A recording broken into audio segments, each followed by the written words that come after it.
मिल्कीपुर के चुनाव का इंतजार हमें बहुत दिन से था कि मिल्कीपुर में चुनाव होगा और हम उस चुनाव में भाई सूरज चौधरी जी को दमखम से लड़ाएंगे।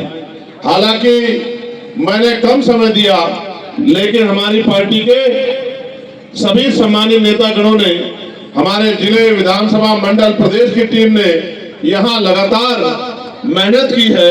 इसलिए मुझे भरोसा है कि मिल्कीपुर का चुनाव आजाद समाज पार्टी बहुत बड़े अंतर से जीतेगी, ऐसा मेरा विश्वास है।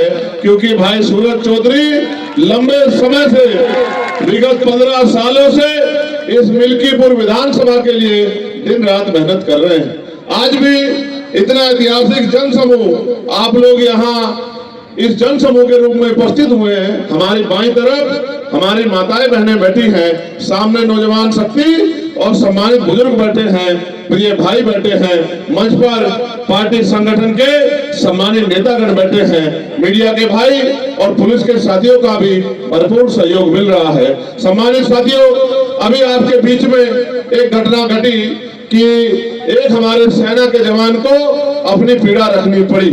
हालांकि आप ये जानते हैं कि हम सभी की समस्याओं को उठाने का काम करते हैं। ये मुझसे पटना में मिले थे, मैंने इनसे कहा था कि जब सेशन चलेगा मैं आपकी समस्या को सरकार के सामने जोर शोर से उठाऊंगा। लेकिन क्योंकि अभी सेशन शुरू नहीं हुआ, 31 तारीख से सेशन चलेगा, तो मैं पूरी कोशिश करूंगा कि इनकी समस्या को उठाया जाए।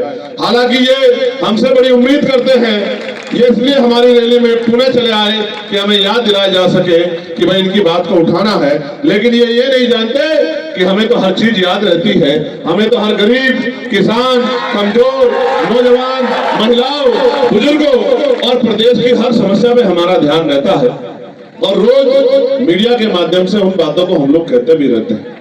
आज जब मैं यहाँ पहुंचा हूँ तो आप और मैं जानते हैं कि उत्तर प्रदेश में किस तरह के हालात हैं, उत्तर प्रदेश में किस तरह के हालात बने हुए हैं। उत्तर प्रदेश में कल प्रयागराज में जहां महाकुंभ हो रहा है, वहां भगदड़ मच गई। भगदड़ मचने से कई लोगों की जान चली गई, बहुत सारे लोग घायल हैं, अस्पतालों में बेड नहीं है, दवाइयां नहीं है। मुख्यमंत्री जी अपनी नाकामी छिपाने के लिए मीडिया को डांट रहे हैं, पुलिस प्रशासन को डांट रहे हैं। हालांकि हमें लगता था कि भाई ये कुंभ जो है 12 साल बाद, इस बार जब नाम बदल दिया था, इलाहाबाद से प्रयागराज कर दिया था, तो अब शायद हालात बदल गई होंगी। लेकिन ये सच नहीं है, नाम बदलने से हालात नहीं बदलते, इच्छा शक्ति करके हालात बदले जा सकते हैं। सरकार की इच्छा शक्ति ही हालात बदलने की नहीं है। आज हम मिल्कीपुर में हैं, आप बताओ इस मिल्कीपुर में 60-70% मकान कच्चे हैं या नहीं है? बताओ अपने आप हाथ उठा के मिल्कीपुर वालों। ये किसकी देन है? यहाँ किसकी सरकार है? 7 साल से कौन मुख्यमंत्री है? उनसे पहले कितने मुख्यमंत्री रहे? आप ये बताओ, जिन्होंने आजादी के 75 साल बाद भी आपके कच्चे मकान नहीं देखे, आपका भूखा पेट नहीं देखा, बेरोजगारी से आपको तड़पते नहीं देखा, रोटी के लिए मोहताज नहीं दिखा, बिना इलाज और पैसे की कमी कारण मरते नहीं देखा, उनको क्या फर्क पड़ता है कि आप जियो या मरो? यहाँ चुनाव हो रहा है, सारी पार्टियां लड़ रही हैं, वो भी लड़ रही जिनकी सरकार है और जिनके पहले एमएलए थे वो भी लड़ रहे हैं। लेकिन आप कहाँ हो इस भीड़ में? कभी कोई जीतता है, कभी कोई जीतता। आप कब जीते? आपकी बात कब हुई? आपकी आवाज किसने उठाई? सरकार पे सारे अधिकार हैं, सरकार पे सारी शक्ति है। अगर चाहते तो 3 महीने में यहाँ के सारे मकान पक्के हो जाते, यहाँ रोजगार के साधन खड़े हो जाते, इंडस्ट्रियल एरिया लग जाता, यहाँ के लोगों को वहाँ चौक पे जाकर मजदूरी नहीं करनी पड़ती, वहाँ जाके बिकने के लिए नहीं जाना पड़ता। लेकिन सरकार की इच्छा शक्ति नहीं है, और इच्छा शक्ति आज की बात नहीं है, इच्छा शक्ति तो सदियों से नहीं रही। अगर सदियों से इच्छा शक्ति रही होती तो इस देश में बाबा साहब अम्बेडकर को अपनी पार्टी नहीं बनानी पड़ती। इस देश में तमाम पार्टियां न होते, बाबा साहब अम्बेडकर ने अपनी पार्टी बनाई और पार्टी बना के समाज को संदेश दिया कि जिनका दल होता है उनमें बल होता है, और जिनमें बल होता है उनकी समस्याओं का हल होता है। अगर आप अपनी समस्या का हल चाहते हैं तो आपको अपना दल और अपना बल बनाना पड़ेगा। दल बनकर तैयार है, नहीं लगे लोगों ने दल में ताकत भी झोंक दी है। इस बार बारी मिल्कीपुर की है, मिल्कीपुर वाले भी इस बार ताकत झोंक दो, फिर आप देखना जिस तरह पार्लियामेंट में चंद्रशेखर आजाद आपकी आवाज उठाते हैं, उसी तरह लखनऊ की विधानसभा में सूरज चौधरी दहाड़ दहाड़ के आपके क्षेत्रों के लिए लड़ने का काम करेंगे। इस क्षेत्र में ना सड़कें अच्छी, ना बिजली पानी की व्यवस्था अच्छी, ना कोई पूछने वाला है, और जिस तरह से निजीकरण हो रहा है, मुझे नहीं लगता कि अगले 10 साल बाद कोई सरकारी नौकरी भी रहेगी। 400-500 रुपए की मेहनत मजदूरी करके आप मुख्य धारा में नहीं जुड़ सकते हो। मेरे लोगों जो मजदूरी कर रहे हैं उनको देख लो, घर बनाने में उनके जूते घिस गए हैं। मुख्य धारा में जुड़ने के लिए आपको रोजगार चाहिए, पक्की नौकरी चाहिए, आपको लोन ले मिलना चाहिए जिससे आप उद्योग धंधे लगा सको, आपको अच्छी शिक्षा मिलनी चाहिए, अच्छा हेल्थ सिस्टम यहाँ बनना चाहिए। लेकिन मैं जानता हूँ ये सरकार समझती है कि अगर हेल्थ सिस्टम अच्छा हुआ तो ये जो प्राइवेट हॉस्पिटल है, यहाँ जो महंगा महंगा इलाज हो रहा है, वो इलाज कोई नहीं लेगा। जब सरकारी अस्पताल में अच्छा इलाज आ जाएगा तो लोगों की जेब कैसे काटोगे? एक तो महंगाई का दौर, ऊपर से बड़े बड़े प्राइवेट स्कूल। गरीब तो जाता सरकारी स्कूल में जहाँ पढ़ाई के नाम पे खाना पूर्ति है, और अमीर जाता है प्राइवेट स्कूल में जहाँ अच्छी पढ़ाई हो रही है। यानी कि गरीबों के आगे बढ़ने के सारे रास्ते सरकार बंद कर रही है, और आरक्षण आरक्षण आरक्षण की बात रोज करते रहते हैं। क्या करेंगे आरक्षण का जब पक्की नौकरी नहीं होगी? क्या करेंगे आरक्षण का जब सरकारी नौकरी नहीं होगी? आज तो पिछड़े वर्ग के लोग, बहुत बड़ी आबादी यहाँ रहती है, पिछड़े वर्ग के लोग अपने दिल पे हाथ रख के पूछे कि इन सरकारों ने आपको क्या दिया है। जिनकी 52% आबादी थी उनको 52% हिस्सेदारी मिलनी चाहिए थी। 52% आबादी को 12, 14, 15% हिस्सेदारी भी सही तरह नहीं मिल रही, और कोई पूछने वाला नहीं है। पहले पुलिस की भर्ती आती थी, टीचर की भर्ती आती थी, पटवारी सेक्रेटरी की भर्ती आती थी, 4th क्लास की चपरासी की भर्ती आती थी। आज तो अगर कोई आता है तो बस हमारी आहे और हमारा दर्द जो हम एक दूसरे से सुनते हैं, कोई पूछने वाला नहीं है। मैं तो धन्यवाद दूंगा सूरज चौधरी का कि विगत कितने सालों से वो क्षेत्र की सेवा कर रहे हैं। हालांकि बड़ी बड़ी पार्टियों ने उनको नकार दिया, बड़े पैसे वाले साधन वाले लोगों ने उनकी अहमियत को नहीं समझा, लेकिन आजाद समाज पार्टी मेहनत करने वाले लोगों की कदर करती है, लड़ने वाले लोगों की कदर करती है। इसलिए हमने तय किया कि भाई सूरज चौधरी जी को हम लोग मौका देंगे, और सूरज चौधरी जी यहाँ से जीत के अगर जाएंगे तो आपकी आंखों में आंसू नहीं आने देंगे, आपकी आवाज उठाने का काम करेंगे। मैं जो आपसे कह रहा था, जब मैंने इस बार कुंभ पे कुछ बात कही थी तो मेरी बात को इधर उधर किया गया, लेकिन आप तो महामंडलेश्वर बोल रहे हैं कि प्रशासन के निकम्मेपन की वजह से, सरकार के निकम्मेपन की वजह से ये घटनाएं हुई है। आज सरकार के पास उनका जवाब है। मैंने तो कहा था पंचगंगा तो कटौती में गंगा, यानी कि जिसका मन साफ सुथरा है उसे कहीं जाने की जरूरत नहीं है। लेकिन आप बताओ, आप तो नारा देके बुला रहे थे कि आ जाओ अमृत वर्षा हो रही है, लेकिन जब ये गरीब अमृत वर्षा में गए तो इनकी जान की रक्षा भी नहीं कर पाए। मैं मीडिया के माध्यम से कहना चाहता हूँ, ये हत्याएं हैं और इनकी हत्या का दोषी सरकार है, मुख्यमंत्री है। मुख्यमंत्री को जवाब देना चाहिए कि उनके कुप्रबंधन की वजह से इतने लोगों की जान गई। तो आए तो इस पाप धोने थे, पुण्य कमाने थे, लेकिन वो इस लायक भी नहीं कि अपने बच्चों में चले जाएं। किसी की बच्ची चली गई, किसी की मां चली गई, किसी का बेटा चला गया, और सब लोग मिलकर आज गरीबों की लाशों में हंस रहे हैं। इसलिए मैं आपसे कहना चाहता हूँ, ये सरकार सबको दे सकती है, लेकिन आपको इज्जत की जिंदगी नहीं दे सकती है। ये सरकार वादे करती है, 2022 में कहा किसानों की आय दुगनी कर देंगे, फिर कहा सिलेंडर 500 का दे देंगे, फिर कहा इतनी नौकरी दे देंगे। अगर मैं याद गलत नहीं हूं तो अभी प्रयागराज में यूपीएससी के बाहर कितने बच्चे आंदोलन कर रहे थे, 4 दिन तक एक नौकरी नहीं दी मुख्यमंत्री ने। और जो भर्तियां थी 69,000 शिक्षक भर्ती का घोटाला, 20,000 पदों पर दलित पिछड़े वर्ग के बच्चों का अधिकार छीनने का काम इस सरकार ने किया। पटवारी की भर्ती में घोटाला, पुलिस की भर्ती में घोटाला, कोई पूछने वाला नहीं है। जिन गरीबों पर अब तक मकान नहीं पहुंचे उनकी हालत कैसी होगी, वो अपने बच्चों की सम्मान की रक्षा कैसे करते होंगे। जिनका रोजगार नहीं पहुंचा वो खाते क्या होंगे और वो अपने घर को चलाते कैसे होंगे। क्या गरीब हमेशा गरीब रहेगा? क्या गरीब हमेशा अपमानित होता रहेगा? क्या इन गरीबों के लिए इनकी आवाज उठाने वाला कोई नहीं है?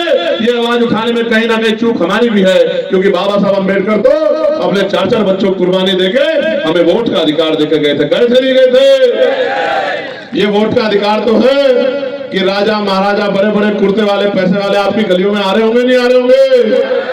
आ रहे होंगे नहीं आ रहे होंगे?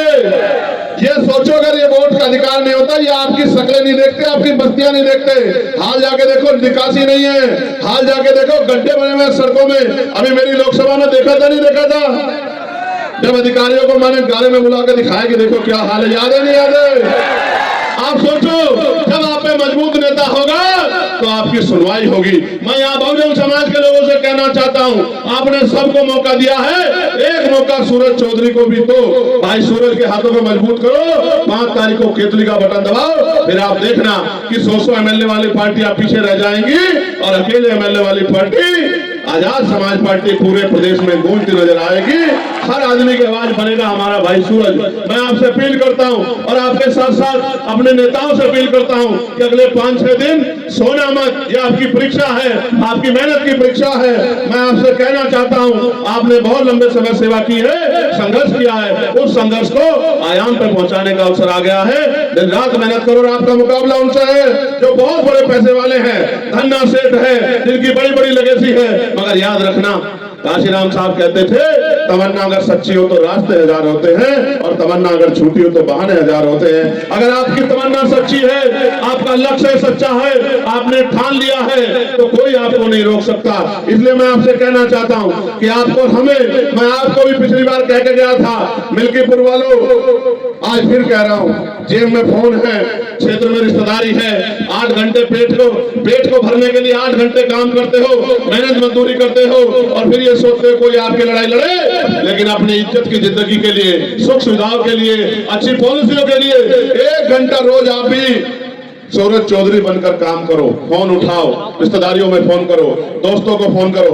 घर से निकलो, अपनी बस्तियों में जाओ, लोगों से अपील करो, उनसे कहो कि बटन केतली का दबाओ और अपनी किस्मत को जगाओ, अपने अंधेरे को हटाओ और रोशनी की किरण लाओ और केतली का बटन दबाओ। अगर आपने जिम्मेदारी समझ ली और आपने जिम्मेदारी समझ के काम कर दिया तो मैं लिख के देता हूं कि भाई सूरज चौधरी बहुत अच्छे मतों से जीतेंगे। लेकिन वो तब तक जो है मजबूरी में लंबे समय तक इधर उधर काम कर रहे थे, लेकिन अब वो अपने घर में आ गए हैं। और माननीय काशीराम साहब कहते थे कि दूसरों के महलों से अच्छी होती है अपनी झोपड़ी। बताओ इनकी मदद करोगे नहीं करोगे? बताओ इस उत्तर प्रदेश को, इस सरकार से, जिसने सरकार ने गरीबों के हक छीने, उससे मुक्ति दिलाओगे नहीं दिलाओगे? क्या यहां से अपनी आवाज मजबूत कर दोगे नहीं कर दोगे? तो आज के बाद अपने आप सूरज चौधरी बन के काम करोगे नहीं करोगे? लोगों को घरों में जाके जगाओगे नहीं जगाओगे? लोगों को अपना निशान बताओगे नहीं बताओगे? इस लड़ाई को आगे बढ़ाओगे नहीं बढ़ाओगे? ये आपके हाथ में है कि अगले 2.5 साल जो उत्तर प्रदेश में 2 साल बचे वो कैसे होंगे, ये आपके हाथ में है। अगर आपने समझदारी दिखाई, आपने जिम्मेदारी दिखाई, आपने अपने वोट का सही प्रयोग किया और अगले 4-5 दिन सूरज चौधरी बनकर मेहनत कर ली, तो मेरी बात को याद रखना कि टीवी की पट्टी पर चलेगा कि मिल्कीपुर वालों ने इतिहास रच दिया। एक गरीब के बेटे को जैसे नगीना से सांसद बनाया था, ऐसे ही विधायक बनाकर असेंबली में भेज दिया। और आप याद रखना, नसीम साहब यहाँ बैठे हैं, जिस दिन आजाद समाज पार्टी का एमएलए विधानसभा में गूंजेगा, अच्छे की नींद हराम हो जाएगी जो गरीबों का अधिकार छीन कर बैठे हैं। मेरी बात को याद रखना, कोई ऐसा नहीं है, चाहे पुलिस के साथी हो, चाहे आर्मी के भाई हो, चाहे अर्धसैनिक बल हो, चाहे होमगार्ड हो, चाहे पीआरडी के जवान हो, चाहे आशा आंगनबाड़ी बहनें हो, चाहे ग्राम सेवक हो, रोजगार सेवक हो, भोजन माता हो, सबकी आवाज को पार्लियामेंट में उठा के उनकी समस्या को हल करवाने का काम हमने पुरजोर कोशिश की है। अगर ये ताकत आपने उत्तर प्रदेश में बना ली तो याद रखना कि फिर आपकी समस्याओं पे कोई जो है चुप नहीं रहेगा, सबको बोलना पड़ेगा। बताओ, जब मैं पार्लियामेंट में गया अकेला नीले पटके वाला था या नहीं था? बताओ। और इस बार कितने नीले पटके वाले देखे आपने?